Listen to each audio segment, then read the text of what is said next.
Red Shards on CERES by Raymond Z. Gallun.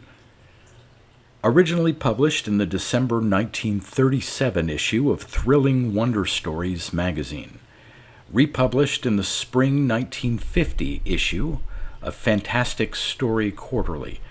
Read by Darrell T. Smith II for my channel, Quasar Spectra. Red Shards on CERES. That it was Ronnie Iverness who found the devilish red shards was a trick of chance. He was not even a legitimate member of the Farnsworth expedition to airless Ceres. He was just a freckle-faced 12-year-old with nerve enough to stow away on their ship, the Antares. Dave Iverness, the pilot, happened to be his brother. Ronnie was dragged out of his hiding place 2 days after the Antares left the Earth. For the balance of the trip, and for a while after the landing on the asteroid, he was kicked around by the whole outfit. Then fortune seemed to smile on the youthful culprit. "He's a game little imp," Professor Farnsworth said to Dave Iverness when the two were alone in the specimen room. "Maybe it would be the right thing to ease up on the hazing and to give him a bit of freedom, eh? So far he hasn't even been out of the ship." Dave, big and bronzed, chuckled softly. "Sure," he replied. "Ronnie's taken his medicine like a man. He's not even a troublemaker either. He's just so doggone interested in spaceships and other worlds that he can't help himself sometimes." Master Iverness was called from the rocket compartment where Hansen, the engineer, was keeping him needlessly busy polishing metal. Presently, though he was expecting anything but favors, he found himself provided with a regulation spacesuit. When his good fortune was explained to him, he was too flabbergasted to say much, but his eyes became very large indeed. "Gosh, thanks," was just about all he could stammer. The spacesuit was many times too big for him. The vast bloated legs of the contraption made walking and even standing difficult for the boy, for he found it necessary to keep his feet spread wide apart. But Ronnie was quite willing to undergo physical discomfort for the thrills of exploration. With Farnsworth's full permission, he left the ship, along with 6 men, Dave Iverness among them. The group moved toward the near horizon and presently entered a jagged gorge that looked like the burrow of an angry titan. Their purpose, in fact the entire purpose of the Farnsworth expedition, was to collect mineral samples for the Smithsonian Institute. For 5 hours, the kid was in his glory. He and his companions bounded and clambered over the rough, mysterious landscape where shadows were as sharp and black as the fangs of fiends. The massiveness and clumsiness of Ronnie's attire was largely made up for by the fact that the gravity of tiny Ceres was very slight. Nothing much happened until the sallying band had almost completed their circuitous return to the Antares. Then Ronnie noticed something off to his right. It was a cleft in the rusty ground. The other members of the party were straggled out ahead of him. He hadn't been able to move quite as fast as they in his ill-fitting space armor. The cleft offered no unusual promise. The men had ignored it. Nevertheless, youthful whim sent Ronnie hopping to its brink. Thick gloom enveloped its depths, but close to the torn lip of the cleft were curious, broken fragments lying in the dust. They were flat and flaky, like pieces of shattered red glass. As any adult would have done, Ronnie stooped and picked one of them up. Inside the thin, translucent texture of the shard slumbered a deep, bloody glow. Ronnie wanted to yell out about his find to his brother up ahead, but something unfathomable restrained him. No physical circumstance should have prevented him from doing this, for his oxygen helmet and the oxygen helmets of all the other spacesuits belonging to the expedition were equipped with radio receivers and transmitters.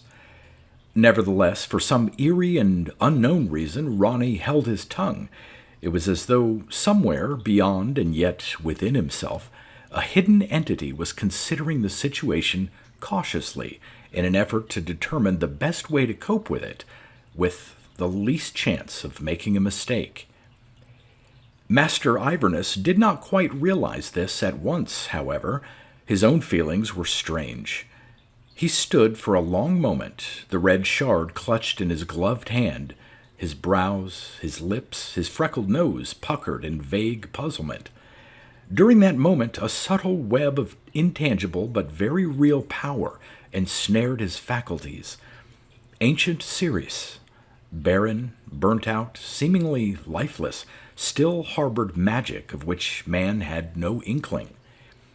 Presently, Ronnie felt a peculiar tingling sensation in the hand which held the glassy fragment.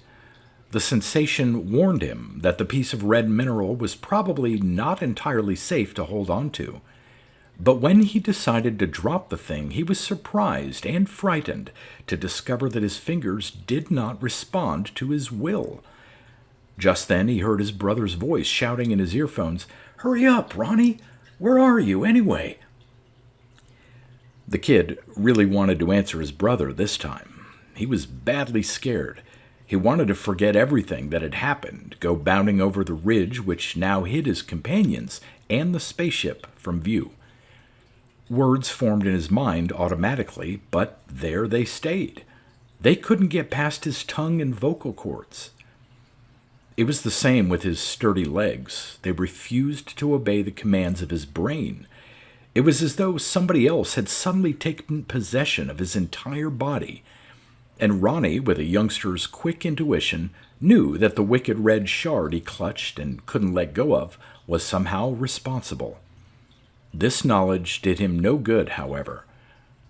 Now he spoke, and though the words were undoubtedly copied from his memory in some manner, still he had no willful part in their utterance. Their tone was cunningly calm. "Be with you in a minute, Dave," he said into his microphone. "Just wait up for me." Then, impelled once more by a weird and irresistible impulse which seemed to originate in the substanceless ether surrounding CERES, he selected more of the shards from the ground about him with his free hand and stuffed them into the pouch that was part of his equipment. Though he did not realize it, he now had 14 of the mysterious fragments, besides the one he held tightly in his right hand.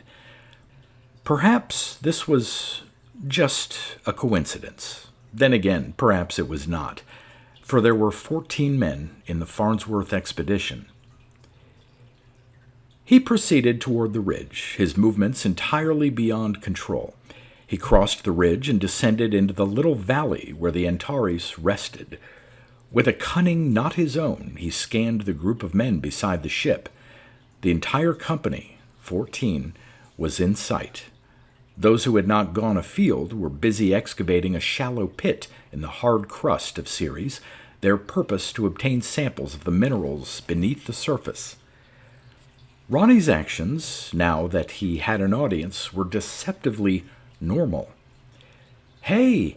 he shouted. "Everybody! I found something!" The men turned to look at him as he bounded clumsily into their midst. "What's the matter?" Dave Ivernus questioned.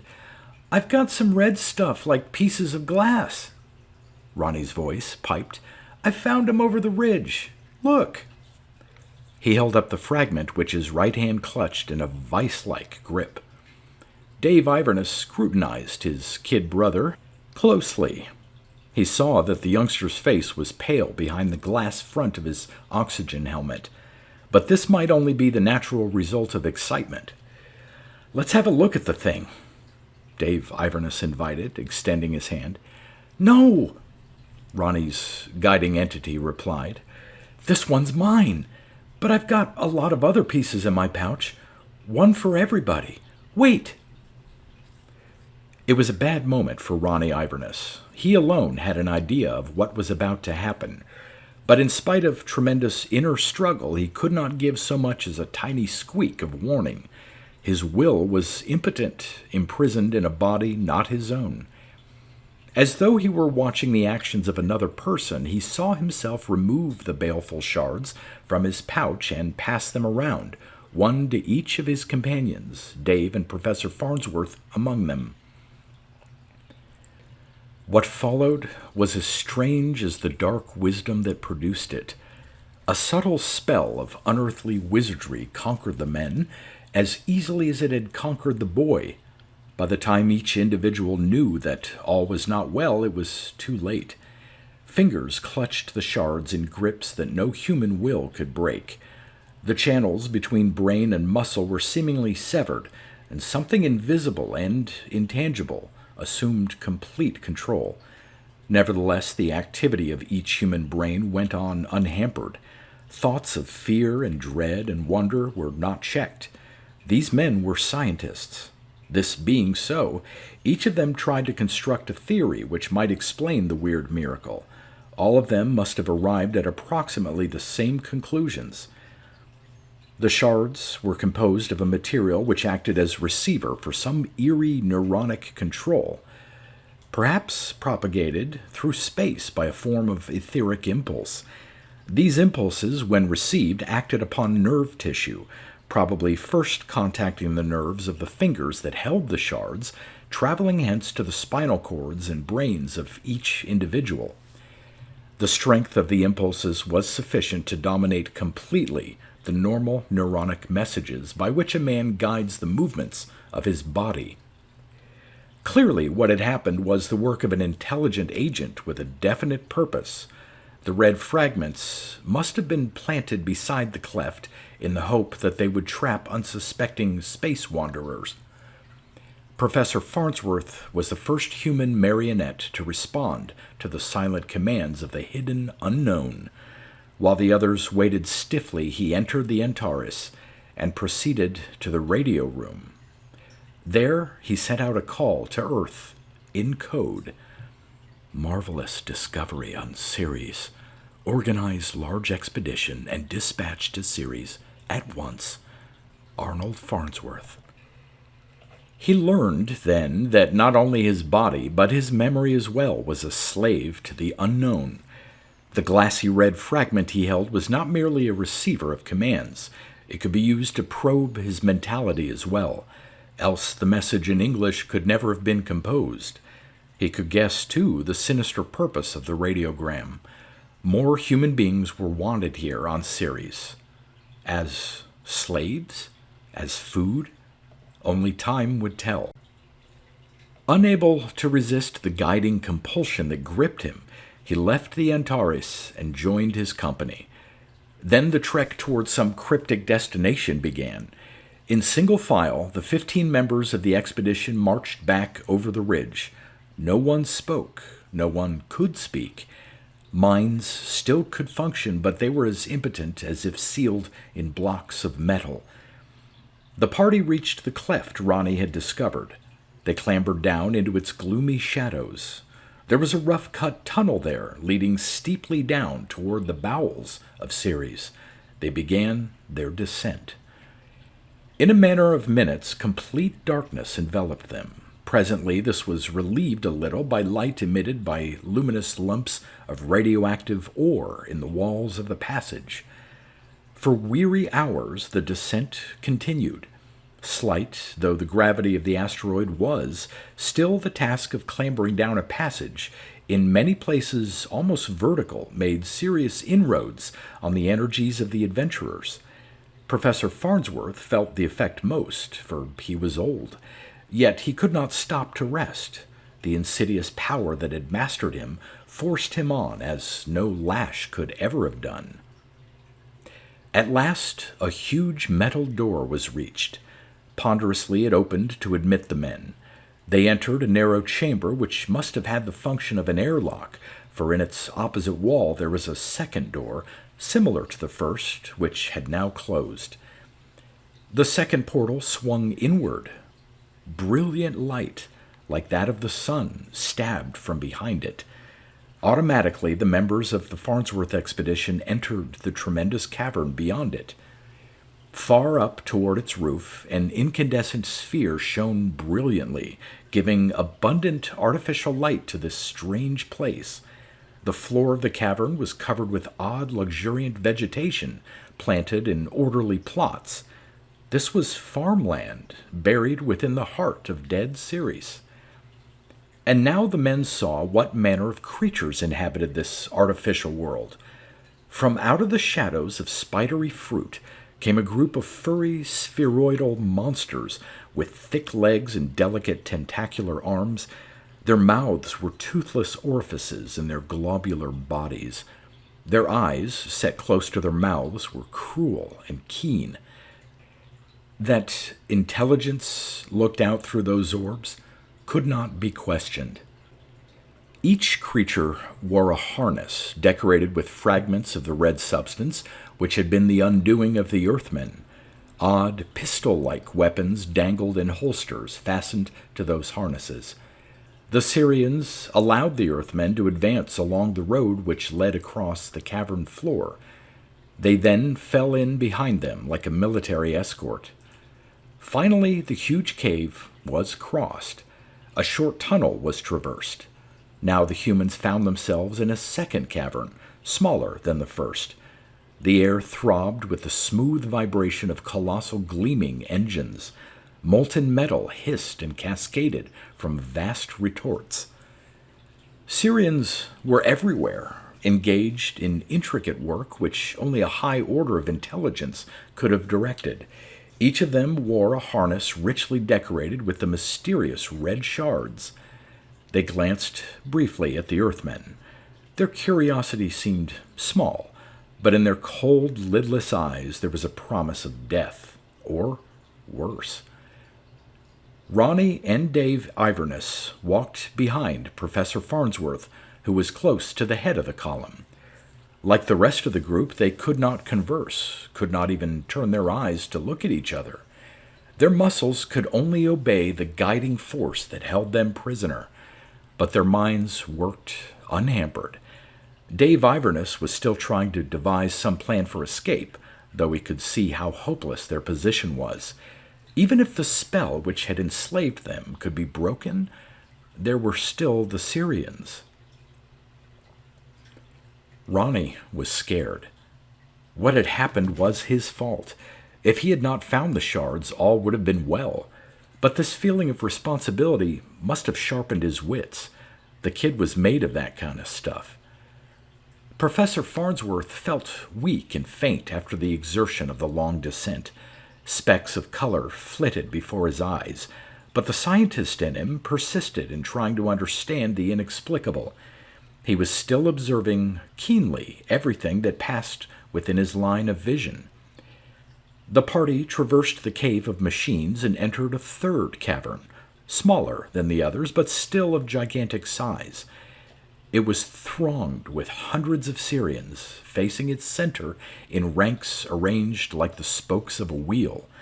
There was no artificial light here, only a sullen reddish glow, originating from something in an open space at the center of the packed ranks of monsters. Slowly down an open lane, the terrestrials were forced to approach the thing. Then they saw what it was, some hellish form of life. It grew in a bowl-like hollow in the floor. It seemed at first glance to be only a semi-liquid mass of phosphorescent pulp. But then they saw the countless fine nerve-like filaments that traversed it in every direction, the glowing nuclei of the myriad oversized cells that composed it. The effect of a close scrutiny was disturbing. Presently and inevitably, one realized that here in this mass of alien protoplasm resided deific wisdom, intellect that never wearied. The ghoulish pulp heaved and moved suggestively, thrusting up hungry pseudopods. From the latter, translucent reddish flakes broke away and dropped to the floor around the pit. These were the red shards. They were a natural product of the devilish thing, perhaps originally exuded as a liquid from its substance, just as a mollusk exudes the liquid which hardens to form its shell. A number of Syrians were around the pit. Some were gathering the shards in metal baskets. Others, stripped of all their ornaments except a sort of belt made of interlocking shard fragments, stood in line, waiting to perform what seemed a fanatical act of devotion to their hideous god. One by one, they were easing themselves gently into the pit, whose glowing pulpy contents folded over them and began to absorb their still-living flesh. The Earthmen could begin to guess their own fate. With cool deliberation, their hands went to work removing their space armor, clothing, and other equipment. The air around them now was cool and fresh. They, too, were to be food for the monster, a strange delicacy which it longed to taste. A man named Rogers was the first victim. Still retaining his grip on the red glassy fragment that Ronnie Iverness had given him, he lowered himself into the pit with the same outward calm that the Syrians were showing.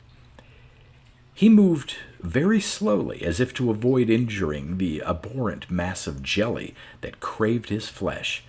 Pseudopods enveloped him, and he sank into the mass of glowing cells.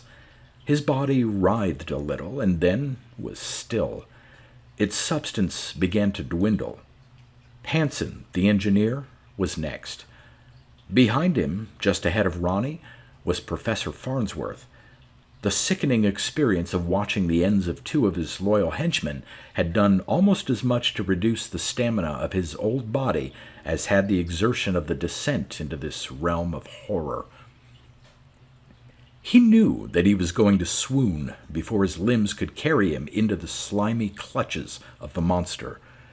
And at last he thought he understood the strange and ghastly mystery of CERES. He took one more step toward the pit. Then his knees buckled. He could no longer respond to the commands of whatever it was that controlled him. Blackness closed in around him. His ears were roaring. As he fell, he stumbled against the small figure of Ronnie Iverness close behind him. The weird crystal of evil was knocked from his numbed hand. The boy and the savant sprawled together. For a fleeting fragment, while a dim shred of consciousness still remained to him, Professor Farnsworth was once more his own master. He acted quickly and surely. With stiff fingers, he groped for Ronnie's right hand and struck it a fierce blow. A second shard of evil went skittering and tinkling across the floor. Then, with a final, tremendous effort, the old scientist rasped out instructions. "Throw something at that devil! Something heavy! Kill it! Get the fragment away from Dave!" The savant lapsed into unconsciousness. But a quick young body was free now to act under the direction of a quick young mind. Ronnie no longer held the glassy fragment, and temporarily, at least, his slavery was at an end. Syrians were rushing toward him, but for the moment he was free. His gaze fell on a discarded spacesuit. Here at the heart of CERES, its weight was small, but its large mass remained unchanged. He seized it, hoisted it easily above his head, threw it with all his might. It landed in the center of the slimy mass that filled the pit. The effect was something like that of hurling a heavy stone into soft mud. The hard metal of the armor was not like the soft, living flesh of the victims, and it was hurled with considerable force. The monstrous thing in the pit heaved and throbbed with the shock of pain. Then Ronnie darted toward his brother. No one hindered him. The Syrians, who were leaping in his direction, stopped in their tracks. The other natives stood like grotesque statues, seemingly too surprised to act. But it was not surprise that held them spellbound. It was something far more bizarre. Ronnie kicked the shard from his brother's hand. At once, Dave went into action. A second spacesuit went crashing into the pulpy mass of glowing jelly. The elder Iverness was a powerful man. This time the effect on the Syrians was more definite. Their hideous furry bodies swayed. Many of them crumpled to the floor and writhed and kicked aimlessly there. There were no weapons among the Earthmen, but Dave rushed to one of the fallen natives and jerked from its harness the pistol-like device with which it was armed. Sensing that the ghoulish horror would quickly recover from the shock of the missiles, he directed the muzzle of the weapon toward the pit, pressed the button, which was evidently the trigger. A sheet of killing flame leaped forth. Dave did not release pressure on the trigger until all of the slimy thing was blasted and seared into nothingness. A reeking, steamy vapor filled the cavern. Panting, Dave looked about. A little light was afforded by the now incandescent stone at the bottom of the pit. The Syrians all lay inert, except for feeble twitchings.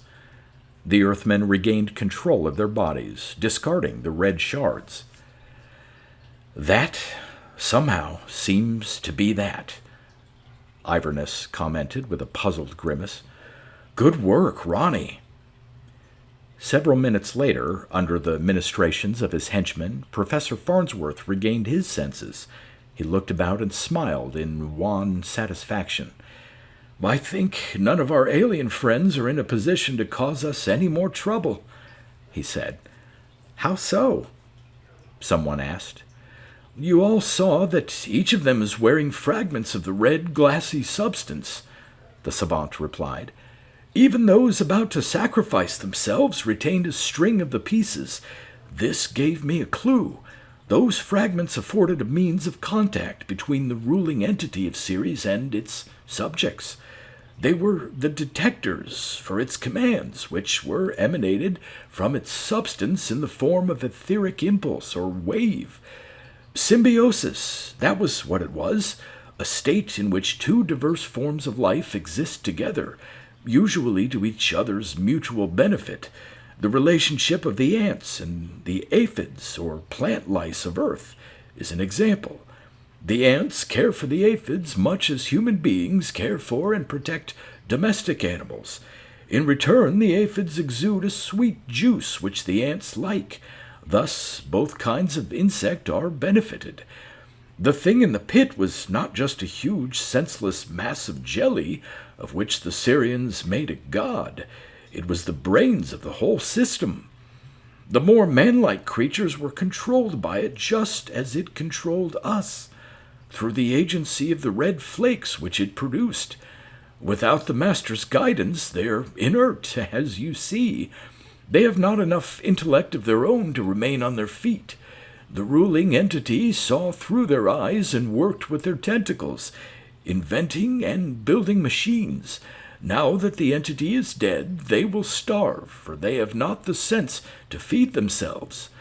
Barring violence, the Master of CERES was probably immortal, for in spite of its wisdom, it had no complex organs to wear out.